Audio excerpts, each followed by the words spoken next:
but I have been talking with someone who has information regarding the holiday retail space. And I'm not going to tell you which big box retailer they're associated with, but I will tell you that what they have provided me with is this. One of the ways that you can measure how much product any given toy line is going to receive for the holidays is you can measure what is called the column space. Now, this is outside of what I normally know because I'm not in retail. But according to this person, and I can't corroborate this, we're working on it, and we'll have another video out on this later as we get more information. But apparently, Disney is, as we have said in the past, receiving less column space than usual. And so Disney is actually trying to push more of their clothing lines and clothing items. But here's an example. We'll just give an example. We're going through everything, but here's what we've got. Sonic and Mario, according to this one retailer, is going to receive 1.5 columns, top to bottom. And let me define what a column is. When you go into a big box retailer, what you're going to find, whether it's Costco or Walmart or Target or what have you, they'll have aisles. And then they will have numbers down through the aisles, which you might call sections. The retailer, I'm told, calls these columns. And so a column is every single shelf in that particular section of the aisle. Now, it probably looks like a column when you're looking at a top-down map of the store. Probably so. Now, so Sonic and Mario, 1.5 columns. Teenage Mutant Ninja Turtles actually getting 2 columns this year. Sure. However, Star Wars, get this, Star Wars is receiving half a column. That's it. What? Half a column. In other words, a third of Sonic and Mario and a quarter of Teenage Mutant Ninja Turtles. Not only that, but I'm told that Marvel is only receiving a single column, and Marvel, most of that will be dedicated to Spider-Man and X-Men. Mm-hmm. Now, I suspect that Disney had thought that the X-Men animated show would be coming out, and they were doing an X-Men push on that. And now there's going to be a lot of kids looking at this going, who are these characters? Because they don't know them anymore. The other fascinating thing, according to this source, there's not going to be very much in terms of Bluey for column space. But my source suspects that what this means is that the Black Friday deals, which they do not know yet, and which is very tightly controlled by these big box retailers. They don't want that information to get out. They suspect that Bluey is going to be a big part of the Black Friday push this year. Now, Disney princesses continue to hold 4 columns in this alleged retail allocation. This is the big deal, though, and everybody pay attention to this over the next year. Apparently, Nintendo wants to get into the Disney princess column space. So over the next year, they want Princess Peach and those Princess Peach characters like Daisy and Rosalina to start getting into that space. Maybe start with a half column, but they want to start reaching out to girls in a way that they have not in the past. Gentlemen, your thoughts on this information regarding holiday sales? Remember, it does not include Black Friday deals, which will be separate and are usually placed out in the aisles. I mean, let's react to the Nintendo part first. First of all, kids love Mario, and video games are something that they go back to over and over again, and parents are willing to play with kids generally if it's a fun enough game. So this is that generational space that Star Wars is now lacking, and that Marvel is lacking as well. So the princess aspect, though, I know at least 5 little girls in our little friend group here that are interested in princesses, but specifically considering Princess Peach to be equal as those Disney Renaissance princesses from back in the day that, you know, they're continually refreshed because those movies, especially the musicals, never die out. But you've got, if Nintendo decides to expand, they've got Princess Peach currently. They'll have Daisy, and it's up to them to flesh out that character. They've already got Pauline, who's a little bit tougher, and they've got Rosalina. So they've got the full color spectrum here already to try to do something with. The one thing that they're lacking right now, and I know this is a hot topic, they're lacking diversity, which I wouldn't be surprised if Nintendo tries to fix that within the next few years. Agreed on that. One of the things that struck me, and I'm waiting for a response from this individual about this allocation, is it really sounds like Disney has wasted their money on these male franchises that they have attempted to transform. Yeah, you're talking about Star Wars only having a half column. You're talking about Marvel with one column. That's 1.5. And the girl line that they have, the Disney princesses, and that doesn't include all the other stuff that Disney has for girls, sitting there with 4 columns. I mean, you're talking about Disney is just a girls' toy line now. And not only that, but I would suggest that that's why this channel is what it is, and many other channels in our orbit, is because Disney has eradicated male-dominated franchises, and women seem to only be the ones left liking this thing. Absolutely. Vash, your thoughts? It's interesting because I was just about to bring that up. In 2010, they were desperate to have any male franchise of any kind under the Disney banner. They knew they had the princess line that locked up little girls, but didn't have any male presence there. So they spent $8 billion collectively on the 2 largest male-dominated franchises probably in the world at that time, Marvel's MCU and Star Wars.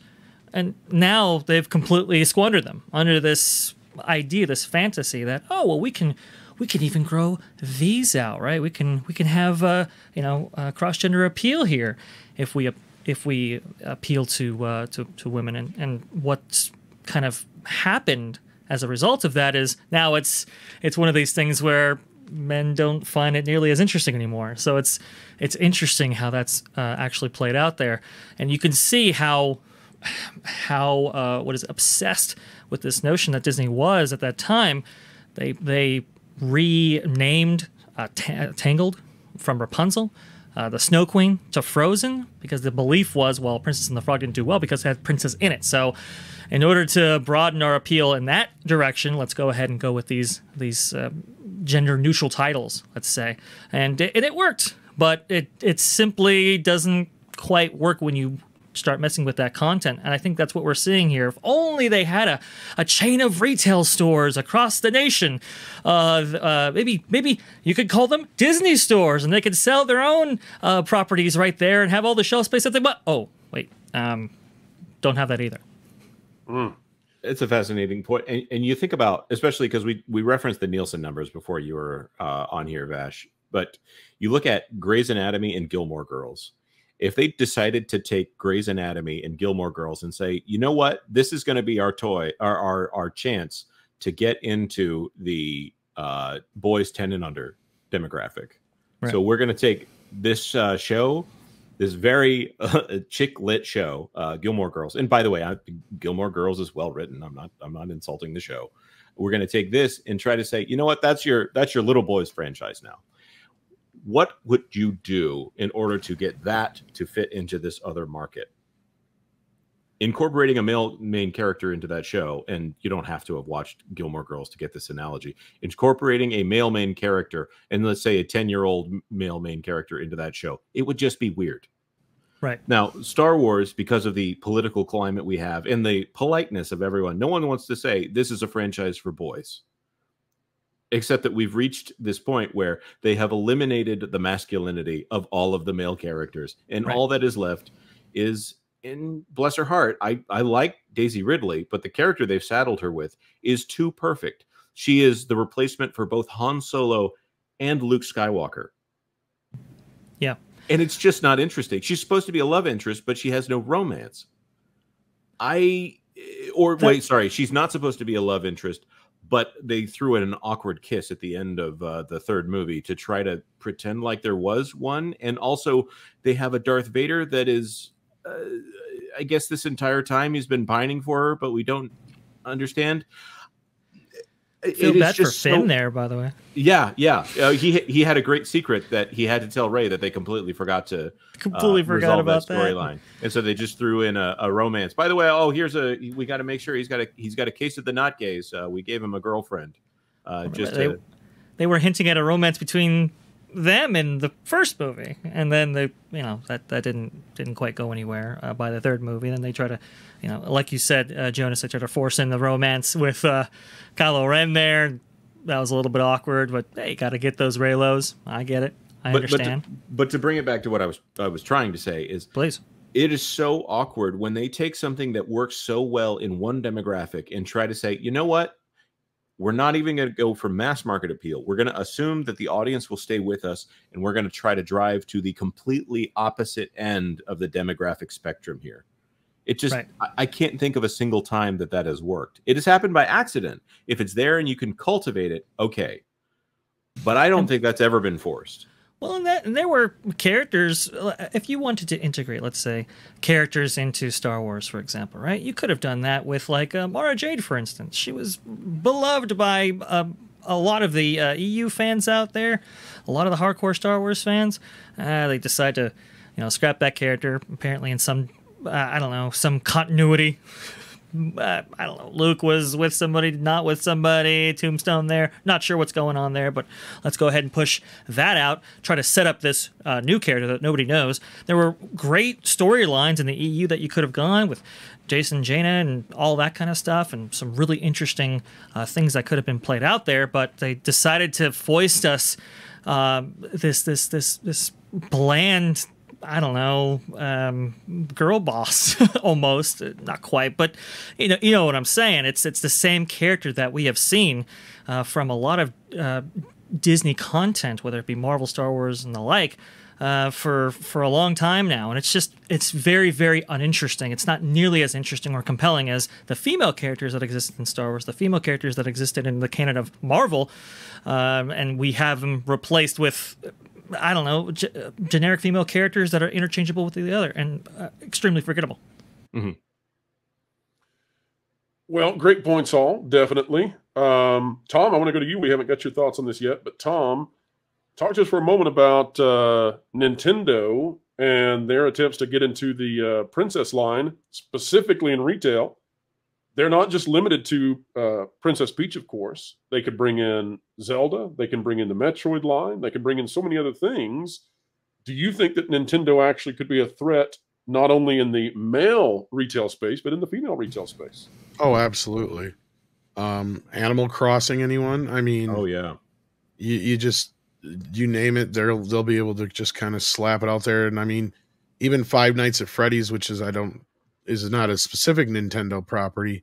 I mean, just look at how those toys are selling and how that movie's kind of going to end up being probably critic proof this weekend and doing really well. Yep.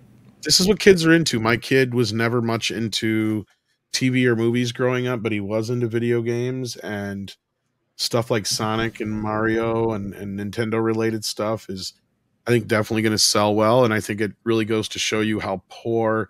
Did you even mention Marvel in that whole thing? I remember you said Star Wars and Princess. Yeah, Marvel's down to one column of retail. Okay, I was going to say that's most of it. Sad. Spider-Man, most X-Men. of it, Spider-Man, X-Men. Yep, and that's pretty sad if Ninja Turtles is kicking your ass.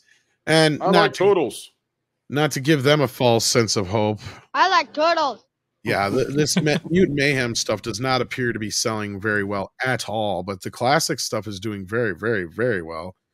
So it doesn't seem like they can keep it on the shelves, and that's probably why it's getting two columns, as you put it.